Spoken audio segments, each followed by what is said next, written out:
Greetings, beautiful people. My name is Simon Javan Okelo.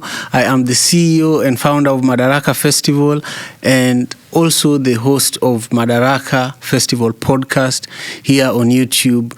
We are coming to you live from the Seattle Drum School of Music, and I'm truly privileged to be here with the wonderful Vivian Phillips, who is someone I truly look up to.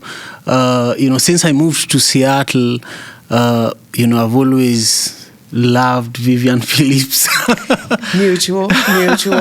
Yeah, so I feel like you're one of the people I really adore, not just because of your beauty, but because of the amazing impact you've had in the lives of hundreds of thousands of people in Hundreds Seattle. of thousands. Yeah. Oh my God. Vivian, do you know how your name is like key that can open doors? Yeah. Anyway, I want to give you flowers, but I want you to add a little bit to this introduction. What am I missing? I don't know what you're missing, Simon. I'm just a Vivian Phillips. That's all. I'm just here to serve. Yeah. So take us back to when you are. By the way, the first time I interviewed you, it ended up being you interviewing me. Yeah, so today is my day, Okay, all right. So I love asking my guests this question. Take us back to when you are 5 to 10 years old.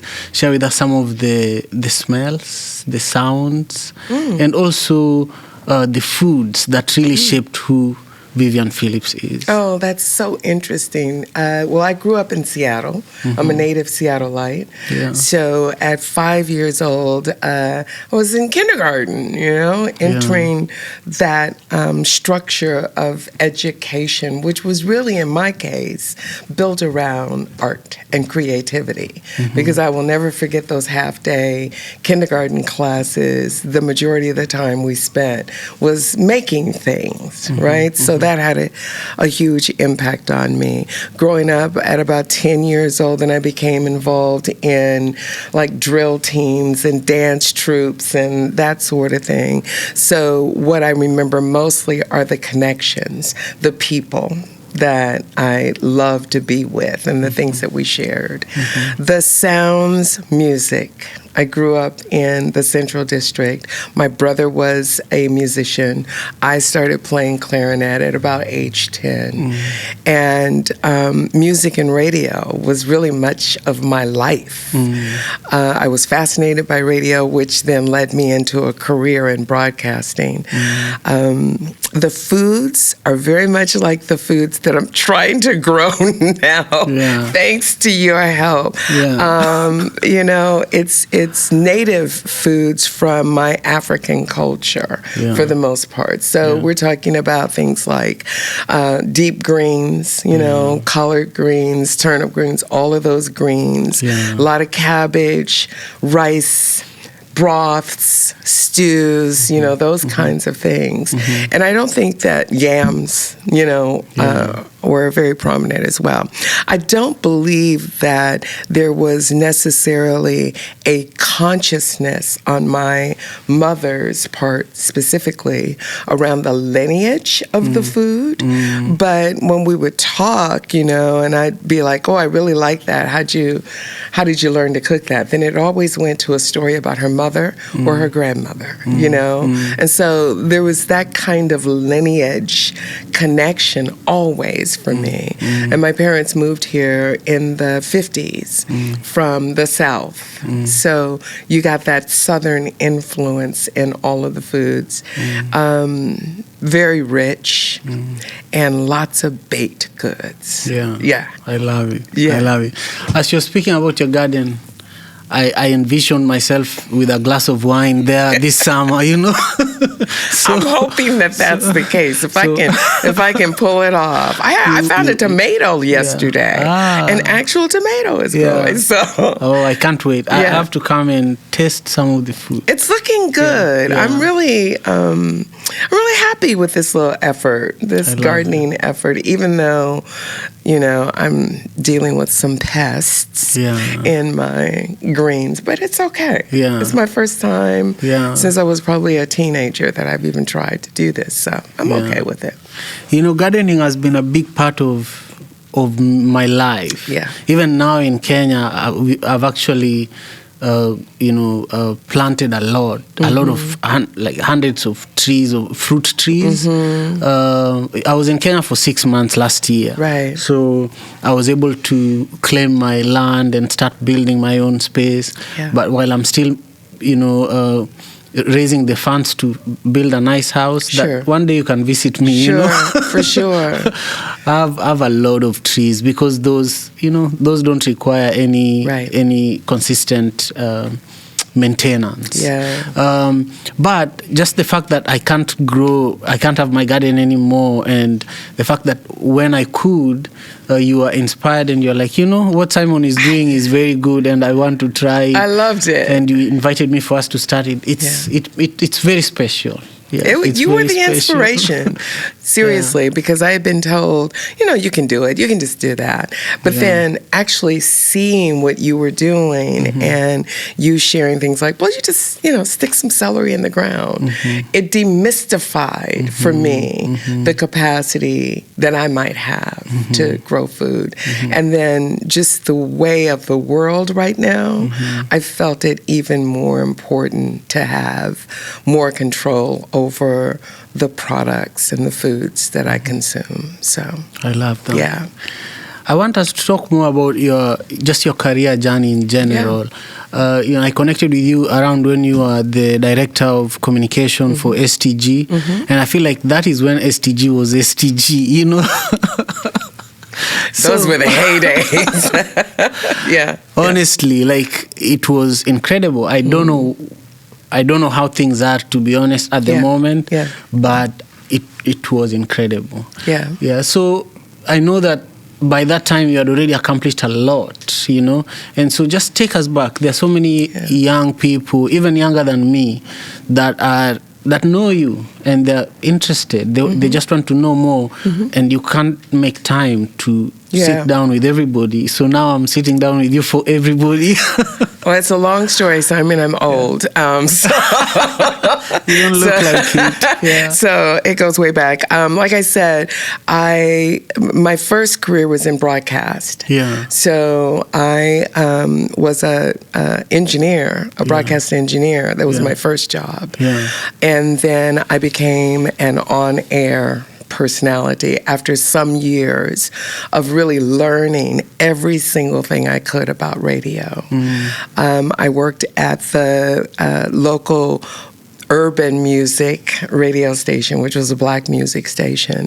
But then I also worked at the more corporate-oriented stations. I worked at KJR and KISW. Those are probably call letters that don't even exist anymore. And from there, I went into public relations and public affairs. What I learned was that I could use the skills that I had developed in radio to really help represent a perspective in public relations specifically that wasn't necessarily represented. So I spent some years there and then did television for a while. Then where did I go? Lord have mercy. Then I'm going to jump up to the 90s. I think what a lot of people don't know, and you mentioning Seattle Theater Group, is that I actually worked on the restoration of the Paramount Theatre. And that's how I got involved with that organization. So from 1992 to 1997, I was one of a very small team of individuals who went through the entire process of restoring the Paramount Theatre to its current glory, which was a restoration back to its 1928 origins. So I spent that time there. At the beginning of 1998, I was actually recruited by then Mayor Paul Schell to come work as his director of communications. So that's where I really learned a lot about about policy in action. I had studied policy, I had studied a number of different things, and I really understood how policy worked. And my interest in the arts then gave me the ability to have greater impact in the arts through understanding policy. So that's how I became an advocate for the arts, if you will. And then, I worked with the mayor. I got cured from working in public service because I was the commander of communications and information for WTO. I had no idea that was part of my job. I had no idea that was going to be part of my job. That was an incredible time in the history of Seattle as a whole. And also we have the FIFA 2026 coming, which is very similar to the World Trade Fair. It was really an interesting experience to be a civilian who was a part of a command team that had to implement all the elements of WTO. So a couple of weeks ago when the National Guard was sent into Los Angeles, and I was thinking, but you can't do that. The governor has to, I'm thinking all of these processes that I'm aware of. And just the intensity of bringing any paramilitary force into what is supposed to be a peaceful protest, although they were not as peaceful in Seattle as they had said they were going to be, and learning that there are agitators that will just travel around the country to look for an opportunity to stir up more trouble. So I did that for a couple of years, and that was enough for me. It was really a challenge to be a civilian in an environment where there's so many, and when I say civilian, I'm working on a team with the fire department, the police department, public works, all of that. And emergency services is a very specialized kind of area. But I learned a lot about emergency preparation and emergency operations. So when I see things happening now around the world, I'm like, okay, this is going to shift from a recovery, from a rescue to a recovery at a particular time. Just, useless information that nobody else, would spark to. But I did go back to Seattle Theater Group. I served on their board for 6 years, and then I went back as an employee, and that's when we met. I was there from 2011, I think, until 2017. What my impact was based on was my understanding that the person who purchased the Paramount Theater, Ida Cole, who was the person I worked for directly, her desire was to make sure that that organization and that entity would be open to everyone. So being able to connect with the Madaraka Festival was an expansion of how that organization could be present in community. So that's where we landed there. I remember earlier on in my time in Seattle, I worked for a company in downtown Seattle. And so I would walk up the hill to meet you after work and to kind of introduce myself, you know? And I feel like I've been introducing myself to you until to date, and I love what you're doing with Arte Noir. Can you speak about why Arte Noir and why now? Well, when I left the Seattle Theater Group, let me say this. The concept and the idea for Arte Noir has been in my in gestation for like 20 years. I had a number of creative and artistic experiences locally, regionally, nationally, and internationally that I wanted to bring into one container. I felt like it wasn't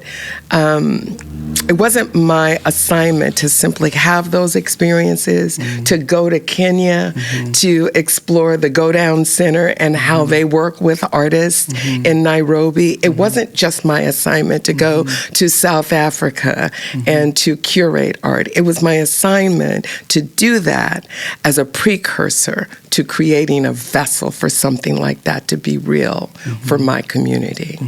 So Arte Noir is what that became. When I first started thinking about doing a publication, it was in the 90s, and it wasn't the kind of technology then that we have today. So it was a struggle for me to kind of figure out, how do I do this thing? But in 2021, I just said, to hell with it. Let's just do it. So we started as a publication. I have worked on a number of arts projects throughout the city. I worked on the Midtown Square project, did the art plan, worked with the artists, got that whole piece done, and the opportunity to create a space where that kind of art could be present and available for everyone came up. And I was like, oh, I don't know. But I figured I'd rather try and fail than to not try at all. And so we decided to create a space. And one of the things that you probably know about me is I don't believe in renting or leasing, or, you have no control over your destiny. So part of my intention was to purchase the space that we reside in. And we were there for a year, and we were able to do that. So we own that piece of real estate, which is, I think, the kind of legacy, if you will, that I would like to leave behind, is real economic power and ownership. I love that. I worked in Arte Noir before you opened. Thank you for giving me that privilege, It was still a construction site. There was work going on. And then I worked in it, after, I've gone there multiple times. I've seen the faces of the young people that are working there. That's their job, And so it's quite commendable to move from, thinking to implementing and then seeing the impact of what you've done, And it all exceeds my expectation, but kind of every thought I had about what this space would look like, what it would feel like, what it would be like, has come into fruition. And I had never project managed a construction project before. I mean, I was like, what do I know about these things? But I learned a lot, and was able to really have the concepts and the ideas that were in my head translated by an incredible team of architects and contractors who somehow felt a piece of ownership in the project too, and that's what I wanted. I wanted to work with people who felt like it was as important to them as it was to me, and that's truly what happened. Yeah, I feel very lucky because at least I've done a project with you, the Guardian project. We did it. Yes. We did it from the beginning to the end that is not really the end. I feel like it's just the beginning. It really is. Yeah. But I see the spirit of how you build teams and community around things that you believe in, Like as you're speaking about the team that helped with building Arte Noir, I see how, you have the village mentality of, Absolutely. It takes the village, and in working with you, I know we've worked on multiple other bigger projects, but this gardening project is the most recent, and it was a fun project. You know? You're very patient with me. Sometimes I could not even show up for a week, and you're just like, just come. I think collaboration is my superpower. Because it strengthens me, and I believe in surrounding myself with people who are way smarter than I am. Way smarter, and you're in that. You're in that class, and if there's ways in which I can take resources that I have or access that I may have that other people don't, I want to share that because it just strengthens everything that I do. I learned so much from you. I learned so much from Jasmine. I learned from Avery. I learned from everyone with whom I come into contact in some way. And I try to articulate it, but sometimes I can't. Yeah, I love it. Now, you've seen me bring Madaraka Festival to Seattle from the beginning to now. Yeah. And, of course, I want you to work on this video promo, but I just want us to talk about it because this has been one of the most important things for me to do in my entire life. It has been difficult, it has been fun, it has been everything. And I feel like you've seen it, Share just your perspective on why Madaraka Festival is important for Seattle. Well, my initial introduction to Madaraka was mind-blowing. I had never, in Seattle, I'd never seen what felt akin to like a dance Africa in New York and Brooklyn. I had never experienced in Seattle a kind of musical dance community art gathering like Madaraka outside of South Africa. Do you know what I mean? I had experienced those kinds of things in other places. But when it happened in Seattle, I was just overwhelmed with joy, right? The artists that were involved, the local artists and the international artists, the coming together was incredibly beautiful, Simon. And I don't know if you really recognize just how powerful that is and was for me personally, which is why I was hooked. I was absolutely hooked. And it was an expansion of a kind of vision that I had, although I didn't want to work specifically in performing arts. Arte Noir could not have, in my mind, been a performing arts kind of entity. There are other people who do that and do that really well. I have experience in that, but it wasn't what I wanted this to be. So Madaraka became the expression of an internal yearning, desire, a place of joy. And you know that I have followed some of those artists that I was introduced to from that first time that I came to Madaraka. Blitz the Ambassador, first and foremost. Madaraka, Blitz the Ambassador. I was like, wow. And he's a director and he's done these films. And then when he did The Color Purple, I was just like, oh my God. Yeah, I can't believe it. The funding for the burial of Kojo, Blitz's first documentary. Yes. He applied for it when I was with him in Kenya.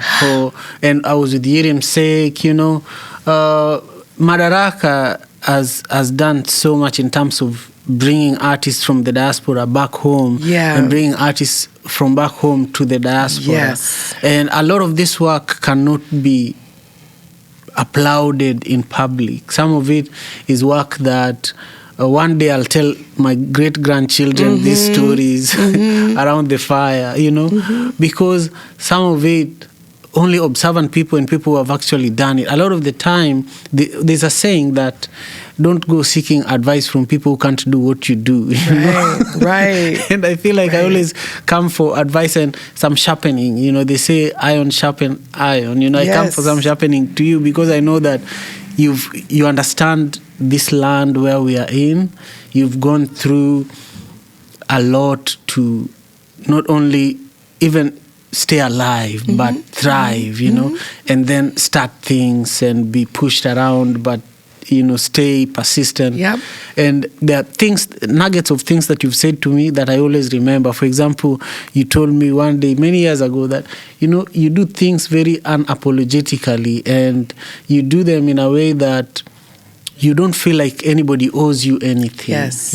Yes. And such things, for me, are like nuggets of therapy sessions, because I feel like, that's what I'm doing. Then I need to do more of that because that's me, Yeah. It's part of your purpose. Yeah. You know, when you got that yearning in your gut to do something and you can't shake it, that's to me an indication that that's the route that you should be taking. It's like Arte Noir. I couldn't shake it. I walked away from it or let it sit for 20 years, literally. And every time I came back to it, I would be like, okay, well, I don't really know how to do that. I'm not really sure how this will work. And then when I revisited it in 2020 during COVID is actually when I started to really kind of go, how can I make this happen? And it turns out that someone that I worked with who was on my marketing team at STG during COVID got laid off. And we connected. And she is still on the Arte Noir team. And she's the one who's really been responsible for helping me bring this all the way through. And we have the good fortune to work together. Like, she knows me as a manager, as someone who, collaborates with other folks. And her name is Hillary Northcraft. Let me just say that. I know. You know Hillary. Of course you do. I ran into her in a flight. And good people, when they see you, they don't let you go. She's like, she was a little farther from me, and she made sure I saw her. She made sure we said hi to each other, and then she made sure, she knows what help I need, Yes. in a flight, so I was She's like, wow. great. And the funny thing about Hillary, too, before she came to work at SDG, she was one of my students because I taught persuasive communications at Seattle University. And she was one of my students, so I was like, yes, I know she's got the skills, right? I love that. I love that. Now, I want you to look at this camera and invite the village to join us for Madaraka Festival, August 30th at Pier 62. All right. Well, I want everyone who's watching and listening to mark August 30th on your calendar. Pier 62, Seattle's waterfront, is the place to be for Madaraka Festival. And I promise you, if you come, you will never forget that experience, and you'll want it again and again.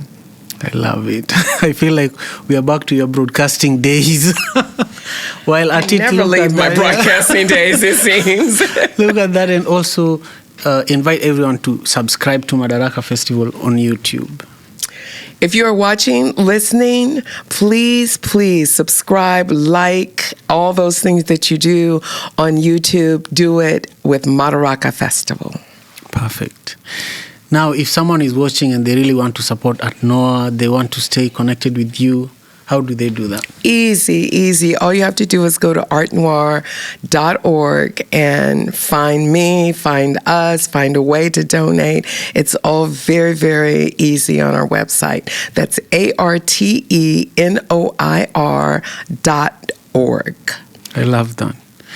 What's one thing that you felt that this I have to talk to Simon about during our podcast conversation, something I haven't asked? Well, we talked about the garden project, and it's so funny because I feel like I'm building up this garden project, and it's really a small project. It's not small. So when people are like, well, I want to come to your garden. No, that's really not what we're talking about. It's much smaller than that. But again, on my way down here, I was just thinking about my personal experiences with Madaraka. And I haven't been to all the festivals, unfortunately. But that one at Mopop was... That was the second one. It was incredible. With Blaze, right? Yeah, man. The musicians, the community of musicians that were brought together, a lot of them were young people that I watched grow up and watched them grow in their musicality and their professionalism. So that was really a beautiful thing. And then I was thinking about the one outside in Kirkland or Bellevue. In Bellevue. I was just about to talk about that. In Bellevue. Man, I've struggled with this thing. I've refused to give up. Don't give it up. Please don't give it up. But, Dre's is someone that I have known since he was a little a baby, literally. And I had not seen him perform in a really long time. And when I saw him perform at Madaraka, it was just joyful. Yeah. It was joyful. And then the way we were all outdoors, sitting outdoors in the grass, and there were lots of babies and kids, and it was like this family. I didn't feel like I didn't know the people that I didn't know. Yeah. It felt like I'd known all those folks forever. Yeah. And then we had just decided to come to this thing together. It was beautiful. It was really, really beautiful. So those are the kinds of images that I have of Madaraka, and also the kinds of spirit feelings that I recall about those experiences. So I agree. I remember very vividly being with you in the audience in Bellevue at Neptune Theatre when we brought Sauti Sol for the second time. And also with Blitz, I remember on the side of the stage, on the left side of the stage. I have very vivid memories because I take this work so seriously. Yeah. And I feel like it's important work. That's why I haven't stopped, Yeah, for sure. Yeah. I remember being, I'm like, ooh, I'm the old lady groupie, but I'm at the side of the stage going... That's where you belong, That's where you belong. It was really rich. Thank you. Yeah. Thank you so much. Thank you. Yeah. And to everyone that joined us for today's conversation, my wonderful guest today has been the incredible Vivian Phillips, and we talked about her journey, some of the things that shaped who she is, as the founder and CEO of Arte Noir, and many other things that she has really gone through in terms of her career we covered. So make sure you watch this conversation and leave your comment down below. Give this video a thumbs up and subscribe to support Madaraka Festival. And I'll see you on the next episode. Peace.